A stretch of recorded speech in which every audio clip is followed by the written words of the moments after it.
En 1962, quand Agnès Varda réalise son deuxième film, Cléo de 5 à 7, elle va marquer vraiment l'histoire du cinéma avec un film qui impressionne beaucoup, qui sera d'ailleurs un succès.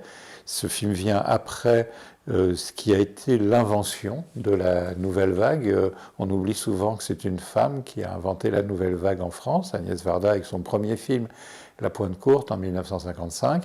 Et là, elle va continuer à avoir un très grand nombre d'inventions formelles, de manières de raconter, de manières aussi de jouer avec, non pas les couleurs, puisque le film est en noir et blanc, sauf un petit morceau, mais avec le blanc et le noir, avec les lumières, et bien sûr avec le contrôle du temps, qui participe de l'inventivité de ce film, qui, par ailleurs, et plus particulièrement, offre une relation très attentive et très nouvelle pour l'époque à une situation de soins qui concerne justement l'annonce du diagnostic.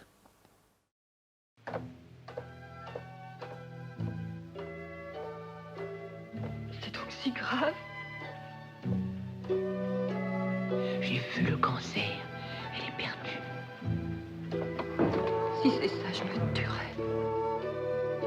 Encore un truc pour qu'on te dise qu'on t'aime.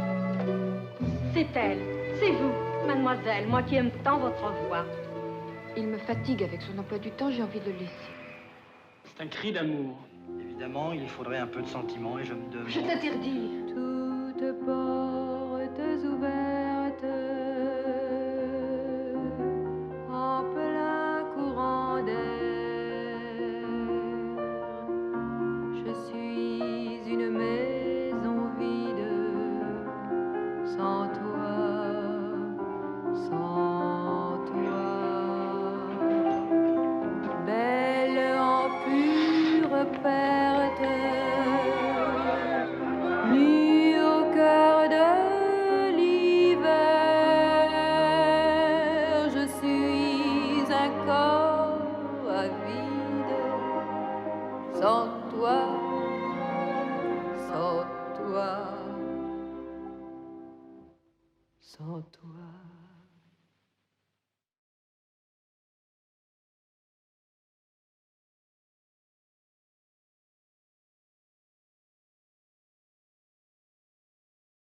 Nous avons voulu nous pencher sur Cléo de 5 à 7 d'Agnès Varda, donc 1962, car il s'agit, selon les termes d'Agnès Varda, d'un documentaire subjectif sur l'attente pendant 2 heures d'une jeune femme, Cléo. Elle attend le résultat d'une biopsie et elle se doute qu'on va lui diagnostiquer un cancer. Et donc, pendant ces 2 heures, Cléo va déambuler dans Paris dans l'attente de se rendre à l'hôpital de la Pitié-Salpêtrière où, à la toute fin du film, elle rencontrera le médecin qui lui donnera l'annonce de son diagnostic. Alors, la première chose qu'il faut dire et qui fait le caractère précieux de ce film pour l'éthique du soin, c'est qu'il nous emporte dans cette expérience qui est souvent hors champ en médecine, qui est celle du vécu, de l'attente du diagnostic. Cette attente, ce temps qui est un temps éloigné du temps partagé, du temps de la vie sociale ordinaire, un temps souvent vécu de manière solitaire par une femme ou un homme qui attend une annonce, une nouvelle grave. Ce temps est riche de sentiments très contradictoires.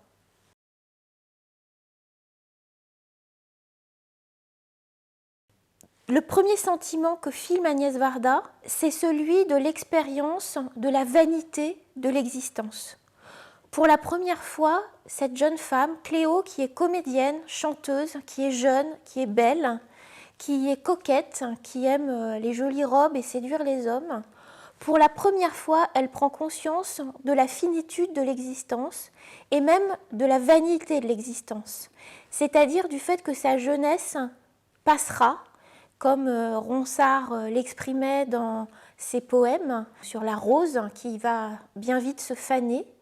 Et elle prend conscience qu'elle n'a jamais pensé son existence en vue de la mort.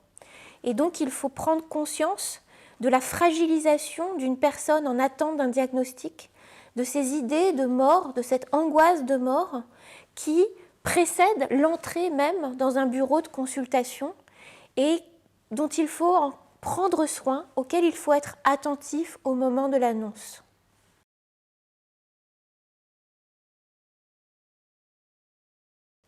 Je voudrais citer quelques phrases d'Agnès Varda qui disait « Je voudrais que l'histoire de Cléo, jeune femme blessée dans sa chair et sans doute promise à la mort, beauté sans armes, esprit sans défense, que cette histoire touche les gens comme me touchent les peintures de Baldwin Green, où l'on voit de superbes femmes blondes et nues enlacées par des squelettes. » Ainsi, Cléo nous introduit au fait que la maladie du malade et la maladie du médecin ne sont pas les mêmes maladies, qu'elle mobilise des points de vue, des logiques, des objectifs, des représentations différentes et que parfois la consultation peut être, et l'annonce du diagnostic en particulier, l'objet d'un malentendu, d'une discordance, où le médecin ne se projette pas toujours dans ce que vit intérieurement la personne à qui il va annoncer le diagnostic. Ce que vit Cléo, c'est d'emblée la perte de son sentiment d'identité de jeune femme, la perte de l'estime de soi et la perte de sa féminité. Davantage que la peur de la maladie, des traitements ou de la mort, ce que ressent Cléo, c'est la peur de perdre cette féminité, cette beauté, cette jeunesse, ce pouvoir de séduction. Là aussi, on le sait, ces sentiments sont souvent mis de côté, non perçus par les professionnels de santé. Ce n'est que très récemment que, par exemple, dans les traitements du cancer, on a enfin pris en compte l'impact psychologique destructeur de la perte des cheveux et bien sûr, par exemple, dans le cas du cancer du sein, de la perte du sein et des enjeux de reconstruction esthétique du sein et du corps dans son ensemble.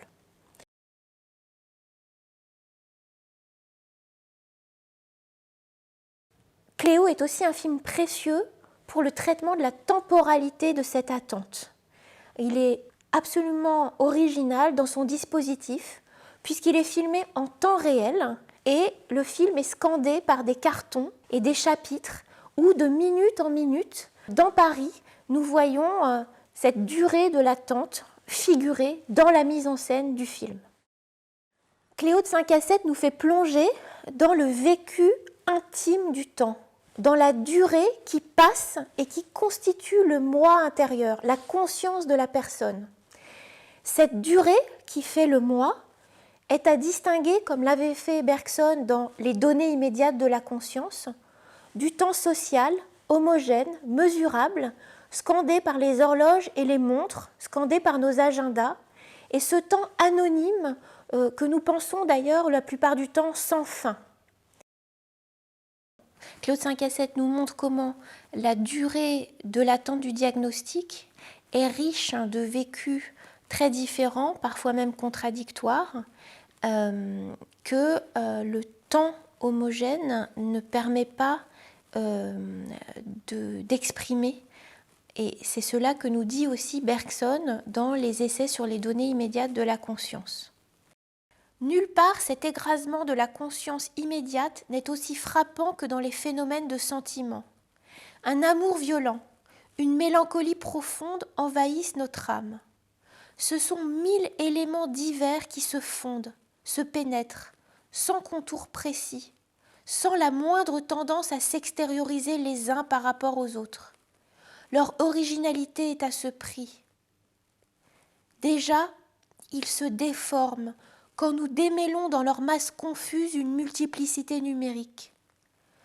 Que sera-ce quand nous les déploierons, isolés les uns des autres, dans ce milieu homogène qu'on appellera maintenant, comme on voudra, temps ou espace? Le sentiment lui-même est un être qui vit, qui se développe, qui change par conséquent sans cesse. mais il vit parce que la durée où il se développe est une durée dont les moments se pénètrent. En séparant ces moments les uns des autres, en déroulant le temps dans l'espace, nous avons fait perdre à ce sentiment son animation et sa couleur. Nous voici donc en présence de l'ombre de nous-mêmes. Il y aurait donc enfin 2 mois différents, dont l'un serait comme la projection extérieure de l'autre, sa représentation spatiale et pour ainsi dire sociale. Nous atteignons le premier par une réflexion approfondie qui nous fait saisir nos états internes comme des êtres vivants sans cesse en voie de formation, comme des états réfractaires à la mesure qui se pénètrent les uns les autres et dont la succession dans la durée n'a rien de commun avec une juxtaposition dans l'espace homogène. Mais la plupart du temps, nous vivons extérieurement à nous-mêmes. Nous n'apercevons de notre moi que son fantôme décoloré, ombre que la pure durée projette dans l'espace homogène. Ce que vit Cléo, c'est un compte à rebours, un temps vécu en vue de l'annonce du diagnostic, focalisé sur cette annonce, un temps avec une échéance, avec un terme. Et la plupart du temps, nous ne vivons pas dans ce temps-là. Ce temps est également un temps de la dilatation du présent. Cléo est enfermée dans ces 2 heures d'attente. Ce temps s'éternise pour elle et aussi pour nous. Nous sommes complètement immergés dans cette bulle de temps et nous ressentons également tous les sentiments contradictoires, les mouvements psychiques extrêmement puissants qui habitent Cléo. À la fois l'angoisse de la mort et en même temps un appétit de vivre, un regain d'énergie, une pulsation vitale qui font que Cléo est comme habitée d'un sentiment d'exister à vif. Cette expression est du philosophe Paul Ricoeur.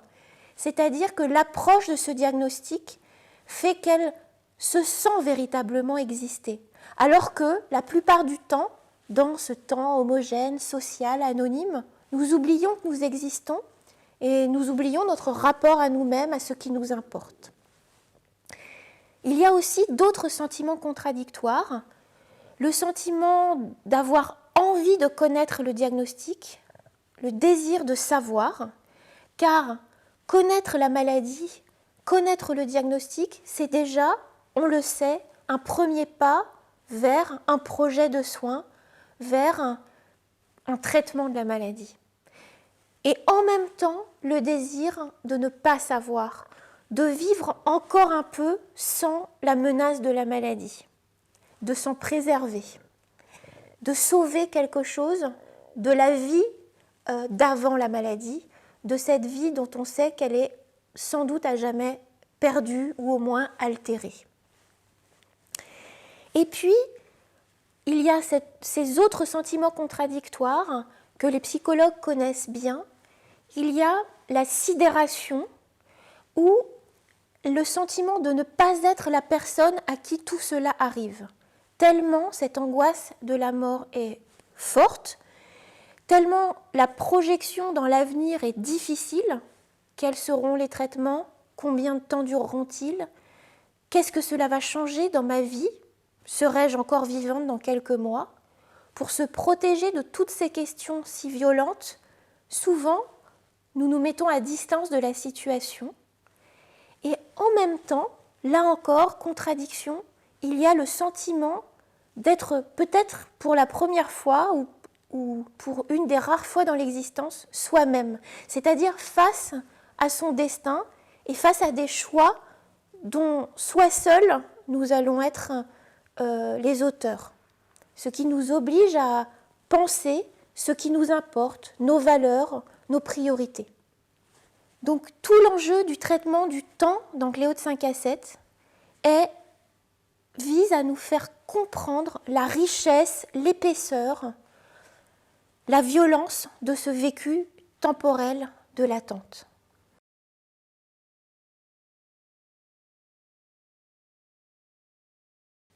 Un autre motif essentiel dans Cléo de 5 à 7, qui est très informatif pour comprendre l'expérience du vécu de l'attente de diagnostic, c'est le motif de la métamorphose.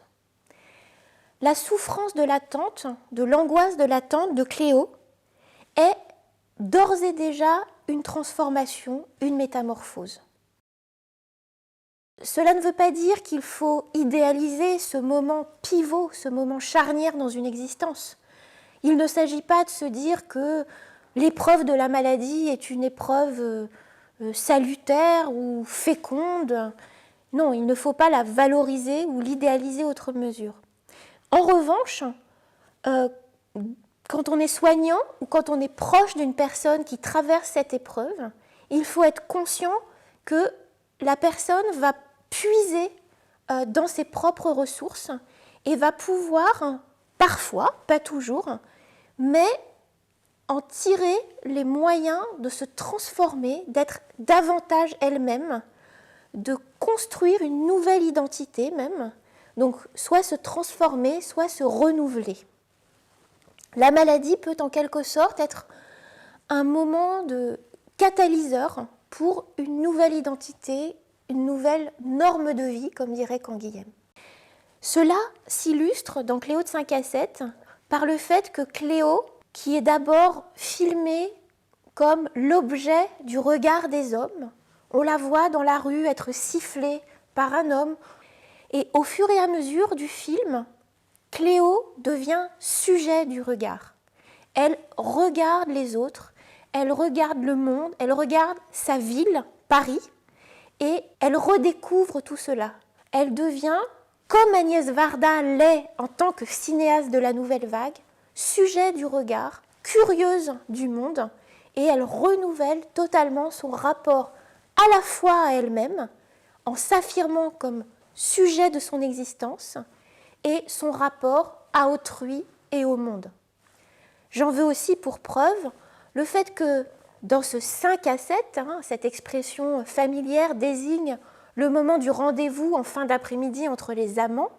Donc ce 5 à 7 désigne un moment léger et fortement connoté dans les relations de genre. Eh bien ce 5 à 7 devient le moment où elle n'est plus seulement un corps à disposition de son amant, une coquette qui joue la comédie et qui cache ses émotions pour plaire à son amant. Elle devient une femme qui va au dehors, dans la ville, et qui vit d'une autre existence et qui s'interroge sur le sens de son existence. Ainsi, ce moment d'attente est, contre toute attente, un moment de réappropriation de soi, d'émancipation des normes sociales, en l'occurrence des normes machistes qui pesaient sur Cléo.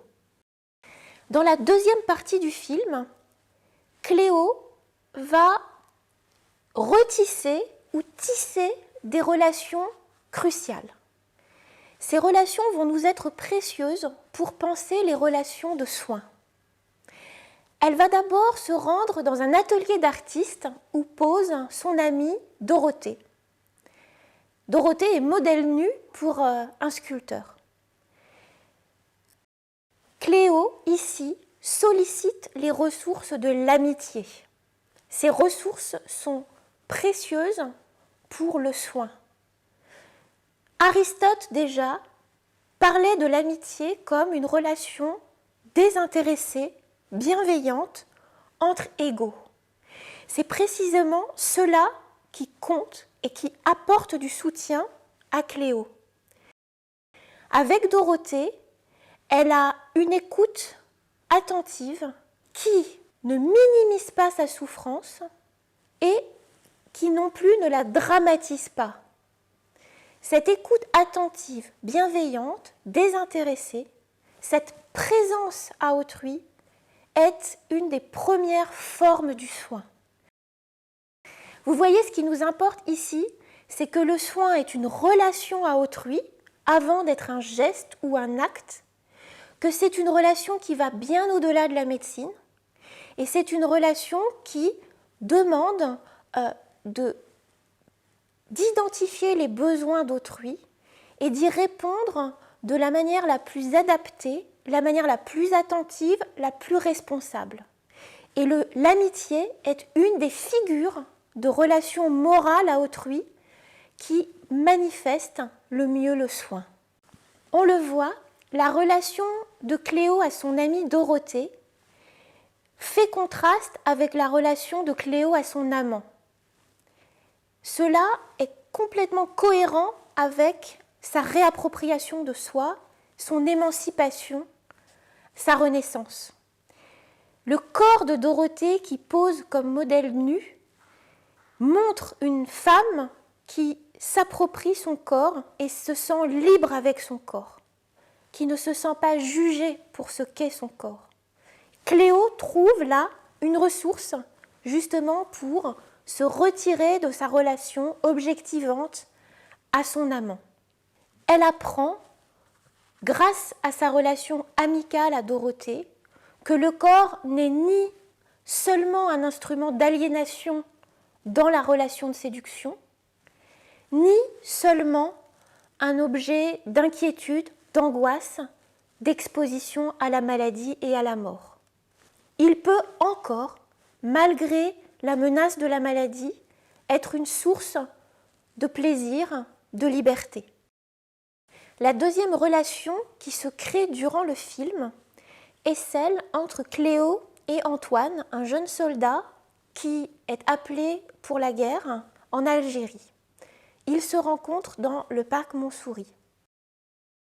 Cette rencontre, qui est aussi l'amorce d'une relation de soins, est extrêmement précieuse pour Cléo, car elle a beau évidemment être une rencontre où se joue le désir et la séduction entre une jeune femme et un jeune homme.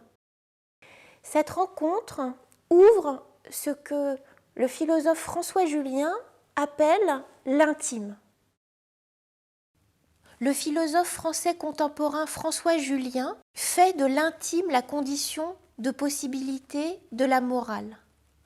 Pour lui, l'intime est à la fois la présence à autrui, la présence et l'attention à autrui, mais cet espace et cette rencontre avec l'autre nous permet d'être plus présents à soi-même, nous permet d'être plus profondément au-dedans de nous-mêmes.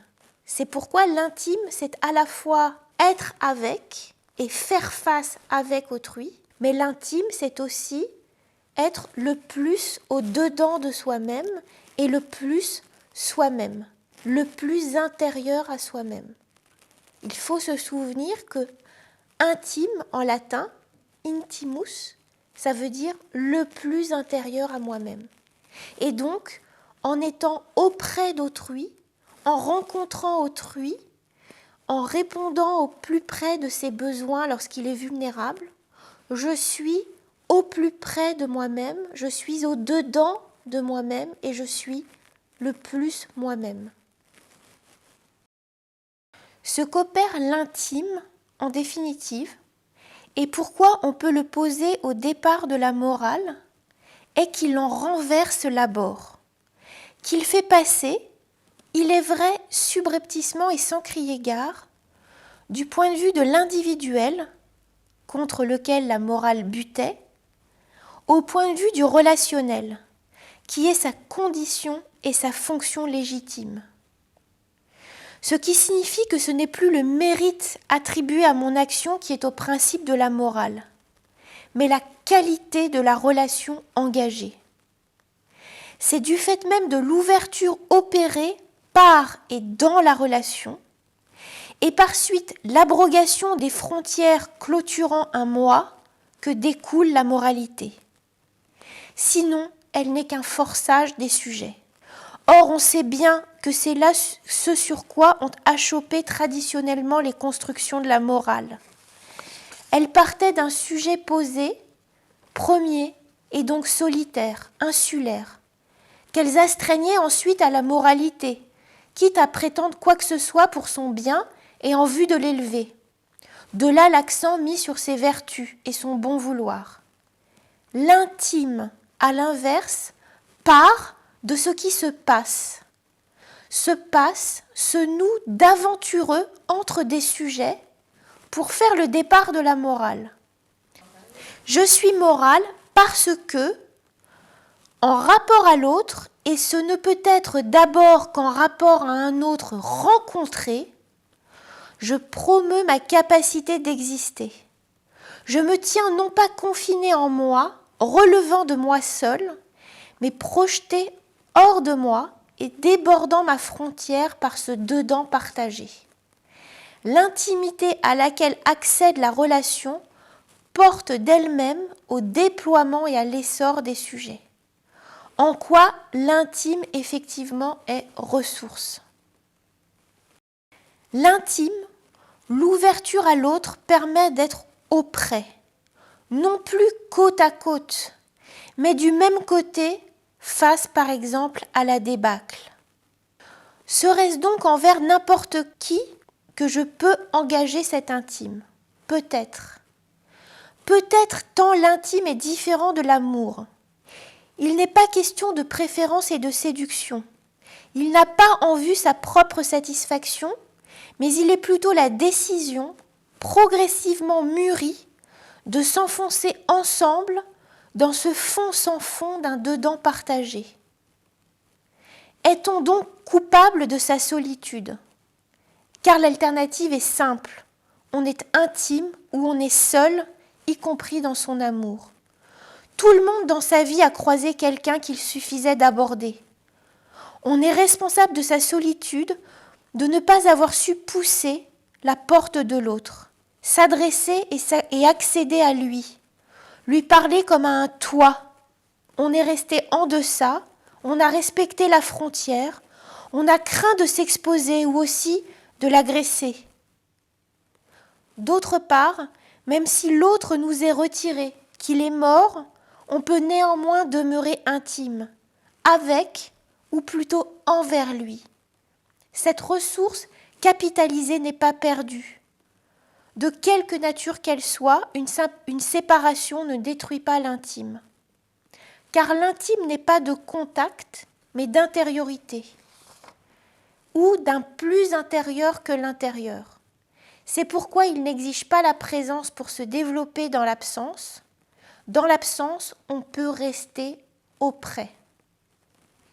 Ce que je veux dire ici, c'est que nous avons une figure d'amour qui nourrit le soin et qui fait contraste, par exemple, avec l'amour conquérant, l'amour qui désire posséder l'autre.